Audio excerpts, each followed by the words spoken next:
வணக்கம் மக்களே, மாங்காய் போட்டு கீரை கடையில் அரைக்கீரை வாங்க எப்படி செய்கிறதுன்னு பார்க்கலாம். அரை டம்ளர் தண்ணி ஊற்றிக்கோங்க. 3 பச்சை மிளகா, ஒரு காஞ்ச மிளகா போட்டுக்கணுங்க. மாங்காய் வந்து பாதி மாங்காய் போட்டுக்கினேன். அரைக்கத்த கீரை தான் எடுத்துக்கினேன் நான். ஒரு பூண்டு, வெங்காயம், தக்காளி, எவ்வளோ கீரை போடுறீங்களோ அவ்வளோ தக்காளி வெங்காயம் எடுத்துக்கோங்க.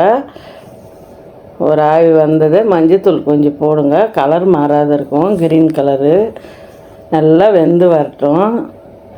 சூப்பராக வெந்துடுச்சு. அந்த தண்ணி அப்படியே எடுத்து தனியாக வச்சுக்கலாம். ஒரு தாளிப்பு கொடுத்துடலாம்.